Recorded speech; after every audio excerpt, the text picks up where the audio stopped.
जय हिंद साथियों। आज का वीडियो पर्यावरण भूगोल इन्वायरमेंटल ज्योग्राफी पर होगी, जिसमें हमारा टॉपिक होगा ओजोन से संबंधित। आप इस वीडियो को देखने के बाद सीखेंगे ओजोन परत का सामान्य परिचय, इसके क्षय या ह्रास, क्षय के कारण, इसके क्षय या ह्रास होने से क्या प्रभाव होता है, उसके बाद इस क्षय या ह्रास को रोकने के क्या क्या उपाय हो सकते हैं। साथ ही आप इसके संरक्षण के लिए हुए सम्मेलन, संधि इत्यादि को भी जानेंगे।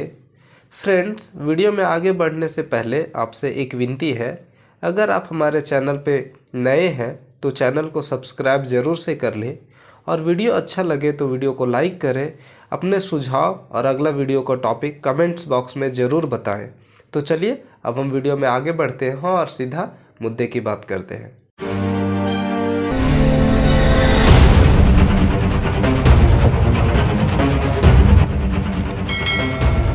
फ्रेंड्स, सबसे पहले हम इसमें ओजोन परत का सामान्य परिचय देख लेते हैं।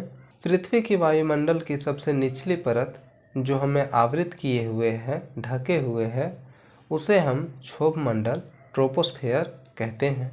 इसका विस्तार पृथ्वी की सतह से 10 किलोमीटर की ऊंचाई तक है। इसके बाद जो इसके अगली परत है, इससे ऊपर में स्थित परत है, वो है संताप मंडल, जिसको स्ट्रेटोस्फेयर कहा जाता है। इसका विस्तार 10 से 50 किलोमीटर तक है। ओजोन परत संताप मंडल में 15 से 35 किलोमीटर के मध्य पाई जाती है। अगर आपसे पूछा जाता है कि ओजोन परत कहाँ पाई जाती है, कितनी ऊंचाई पर पाई जाती है, तो फ्रेंड्स, ओजोन परत संताप मंडल में पाया जाता है और ये 15 से 35 किलोमीटर की ऊंचाई पर पाई जाती है। इसकी सबसे ज़्यादा मोटाई होती है 25 किलोमीटर की ऊंचाई पर। अगर आपसे पूछा जाए कि सबसे ज़्यादा मोटाई सघनता कहाँ होती है, तो वह है 25 किलोमीटर की ऊंचाई पे। ओजोन परत में ओजोन गैस की परत पाई जाती है और इसका निर्माण होता है ऑक्सीजन के अणु के टूटकर मिलने से। ओजोन गैस का निर्माण कैसे होता है? ऑक्सीजन के जो अणु होते हैं, O2 होते हैं, वह पहले टूटता है, उसके बाद फिर से O2 से मिलता है, तब बनता है ओजोन गैस, और जिसका रासायनिक सूत्र होता है O3। देखिए आगे है, इस ऊंचाई पर तीव्र पराबैंगनी किरणें के कारण पर्याप्त तापमान मिलता है, जिसके कारण O2 के अणु टूटकर OO में बढ़ जाते हैं। O2 OO में बढ़ जाते हैं तथा दूसरे O2, यहाँ O2 होगा, दूसरे O2 से मिलकर ओजोन गैस का निर्माण करते हैं। O2 प्लस O, यहाँ जब O2 टूटता है तो O प्लस O बनाता है और फिर O2 O के साथ मिलकर O3 का निर्माण करता है, जो कि है ओजोन गैस। इसकी सर्वाधिक सघनता भूमध्य रेखीय क्षेत्रों में मिलती है। ध्रुवीय क्षेत्रों में इसकी सघनता कम होते जाती है। अगर आपसे पूछा जाए कि इसकी मोटाई कहाँ ज्यादा होती है, तो ये भूमध्य रेखीय क्षेत्र में ज्यादा होती है, ध्रुव के ओर इसकी मोटाई कम होती जाती है। हम पढ़ने जा रहे हैं ओजोन परत की विरलता, यानी ओजोन परत पढ़ने का हमारा मेन मकसद होता है कि ओजोन परत में ह्रास हो रहा है, हमको वो जानना है। ओजोन परत में ह्रास हो रहा है, क्यों हो रहा है, उसके कारण को जानना है। ओजोन परत में अगर ह्रास हो रहा है तो उसका हमारे ऊपर क्या प्रभाव होगा, ये देखना है। और ओजोन परत के ह्रास को हम रोकने के लिए क्या क्या कर रहे हैं, ये देखना है, यही हमें पढ़ना है। तो सबसे पहले अब हम देखते हैं ओजोन परत में ह्रास हो रहा है, इसे पढ़ते हैं। ओजोन परत की विरलता, जिसे हम ओजोन छिद्र के नाम से जानते हैं, वह वास्तव में कोई छिद्र नहीं है, बल्कि संताप मंडल में उपस्थित ओजोन गैस की एक सघन व मोटी परत का छिन्न होना है। ओजोन गैस की जो सघन और मोटी परत है, उसका छिन्न होना, क्षरण होना या ह्रास होना, इसी को हम कहते हैं ओजोन छिद्र। इसे हम ओजोन परत का क्षरण, ओजोन परत की विरलता या ओजोन छिद्र कहते हैं। संताप मंडलीय ओजोन में तेजी से अल्पता यानी कमी आ रही है, जिसकी पुष्टि जीसे फारमन के नेतृत्व में 1985 में अंटार्कटिका गए ब्रिटिश वैज्ञानिकों के दल ओजोन परत में विशाल छिद्र होने की पुष्टि की। ओजोन परत में ह्रास हो रहा है, ओजोन परत क्षय हो रहा है, ओजोन परत में छिद्र हो रहा है, यह पता कब चला, यह पता चला 1985 में। ब्रिटिश वैज्ञानिकों का एक टीम अंटार्कटिका जाती है शोध करने के लिए ओजोन पे। उसी में एक व्यक्ति थे जोसेफ फारमैन। इन्होंने सबसे पहले शोध करके यह बताया कि ओजोन परत में कमी हो रही है, ओजोन परत में छिद्र हो रहा है, ह्रास हो रहा है। आगे देखते हैं पराबैंगनी किरणों के प्रकार। अब आप सोच रहे होंगे कि ओजोन में पराबैंगनी किरणों के प्रकार पढ़ने की क्या आवश्यकता है। तो मैं आपको बता दूं कि हम ओजोन परत पढ़ रहे हैं, ओजोन लेयर के इम्पोर्टेंस को पढ़ रहे हैं, वो इसलिए क्योंकि हमें पराबैंगनी किरणों से बचना है। सूर्य से आने वाले जो भी हानिकारक किरणें हैं उससे हमें बचना है। तो हमें ये भी जानना पड़ेगा कि कौन कौन से किरणें हमारे लिए हानिकारक है, कौन कौन से किरणों का हमारे पृथ्वी तक नहीं आना चाहिए, जिससे हमारा जीवन सही सलामत बना रहे। तो हम देख लेते हैं एक बार पराबैंगनी किरणों को। ओजोन परत का सबसे महत्वपूर्ण कार्य पराबैंगनी किरणों को अवशोषित करना है, जिसके परिणाम स्वरूप पृथ्वी पर जीवन सुरक्षित बना है। पराबैंगनी किरणें सूर्य से निकली विद्युत चुंबकीय किरणें होती है।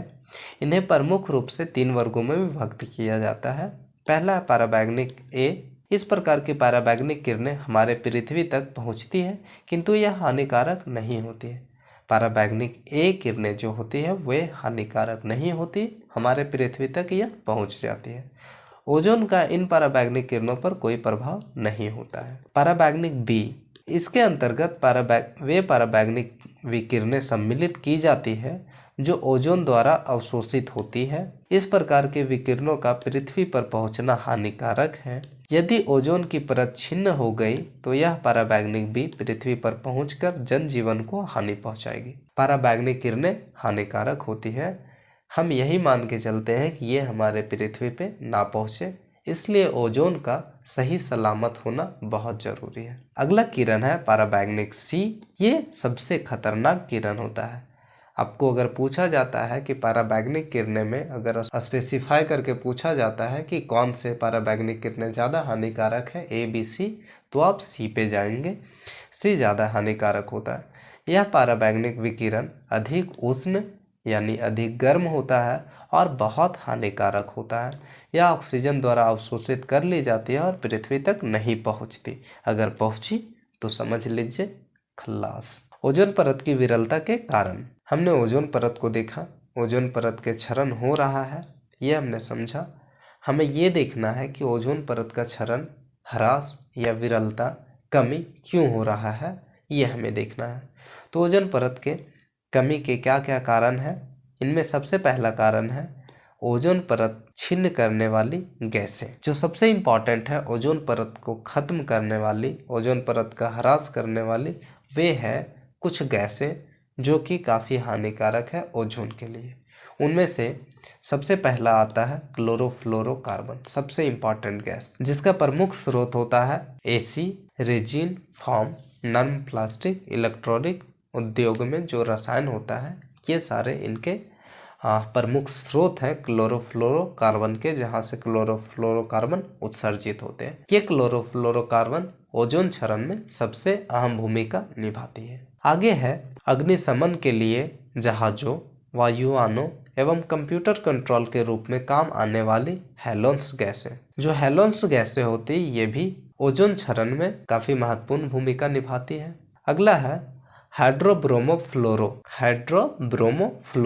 मिथाइल क्लोरोफॉर्म गैसें रेफ्रिजरेशन फॉर्म ब्लोइंग में CFC की जगह विलायक के रूप में उद्योगों में काम आती है। ये रसायन विशेषकर CFC11 व CFC12, जिन्हें फ्रियोन भी कहा जाता है, इनमें क्या होता है CFC11 और 12 है जिन्हें फ्रियोन भी कहा जाता है। ये CFC11-12 में हाइड्रोजन नहीं होता है। ये फ्रियोन क्या करता है, वायुमंडल में अधिक ऊंचाई पर पहुंचता है और ओजोन अणु को समाप्त करता है। CFC का एक अणु अकेला ओजोन के कई हजार अणु को खत्म कर सकता है।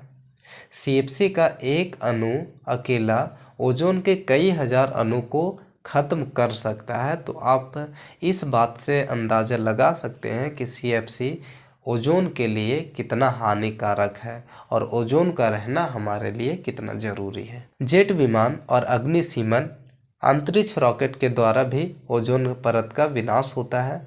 जेट विमानों के द्वारा बाहर निकले विस्फोटक से उच्च तापमान पर वायुमंडलीय ऑक्सीजन और नाइट्रोजन नाइट्रिक ऑक्साइड में परिवर्तित हो जाते हैं। ये ऑक्साइड ओजोन परत को नष्ट करते हैं।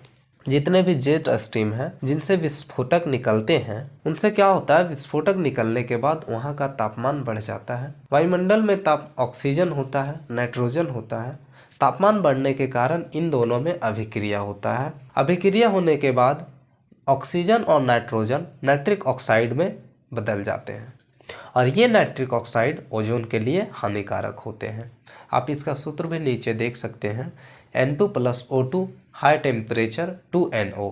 N2 नाइट्रोजन और O2 ऑक्सीजन जब अधिक तापमान में आते हैं तो इसमें रासायनिक अभिक्रिया होता है और NO नाइट्रिक ऑक्साइड बना लेते हैं, जो कि ओजोन के लिए काफ़ी हानिकारक होते हैं। अब देखिए कि ओजोन गैसें जो होती है CFC क्लोरोफ्लोरोकार्बन की उपस्थिति में किस प्रकार से उसका विनाश होता है ओजोन का। आप यहाँ एक समीकरण से समझिए। यहाँ है आपके पास ओजोन गैस, इधर से आया CFC क्लोरोफ्लोरोकार्बन और क्या हुआ, ओजोन टूट गया।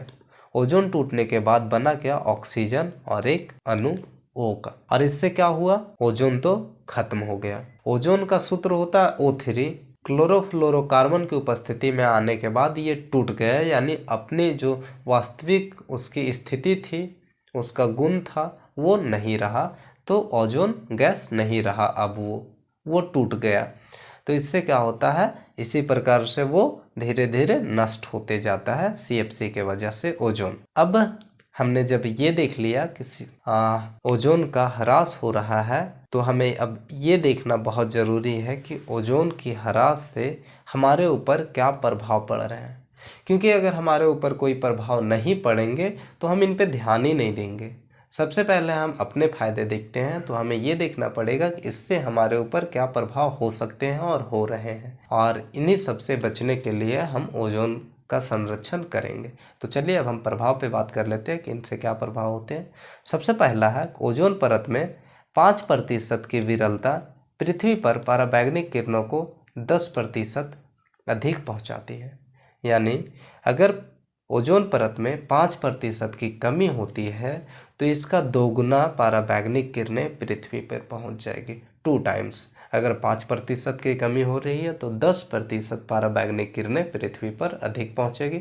अगर 10% हो रही है तो 20% अधिक पहुंचेगी। इस प्रकार से ये हमारे लिए इसका एक प्रभाव हुआ।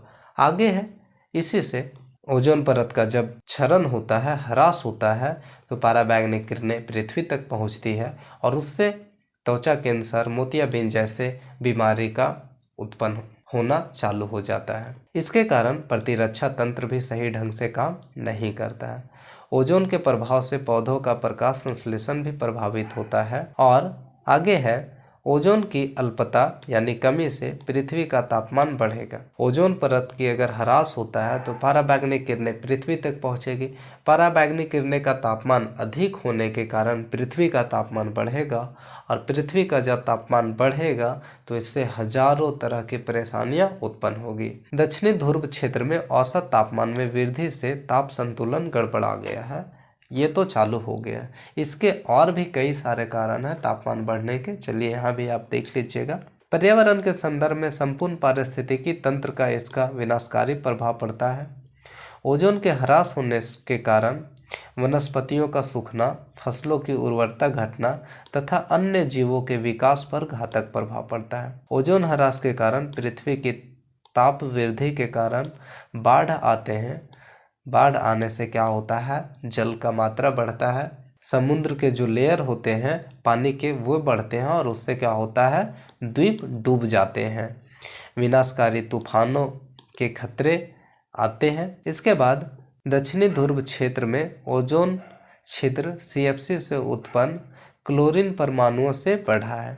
दक्षिणी ध्रुव में ओजोन में जो छिद्र हुआ है वो CFC से उत्पन्न हुआ है।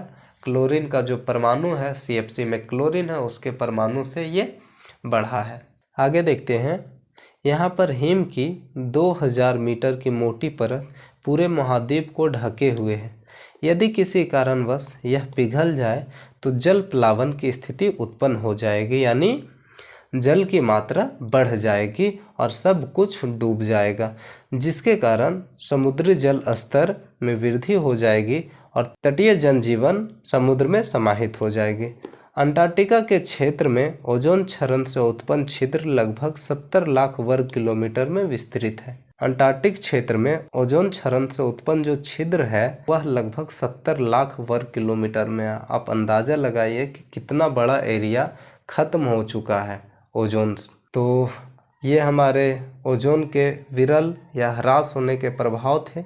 अब हम आगे बढ़ते हैं और देखते हैं कि ओजोन परत की क्षय को हम कैसे रोक सकते हैं। तो चलिए अब हम बात कर लेते हैं कि ओजोन परत के क्षय को रोकने के विरलता को रोकने के क्या क्या उपाय किए जा रहे हैं। अंतर्राष्ट्रीय स्तर पर पृथ्वी के पर्यावरण को ओजोन विनाश से बचाने के लिए 1978 में संयुक्त राष्ट्र संघ के तत्वाधान यानी प्रावधान में मॉन्ट्रियल संधि के नाम से एक संधि हुआ, एक प्रोटोकॉल हुआ, जिसमें 26 देश ने हस्ताक्षर किए। इनमें यह निश्चित किया गया था कि सीएफसी के उत्पादनों एवं उपभोग को बंद किया जाएगा। लंदन सम्मेलन जो कि 1990 में हुआ, यह विकासशील देशों को धन के साथ साथ सीएफसी रहित तकनीकी ज्ञान में सहयोग दिया जाना निश्चित किया गया। 1992 में कोपेनहेगन सम्मेलन में निर्णय लिया गया था कि जहां तक हो सके सभी देश सीएफसी के उपयोग समाप्त करेंगे।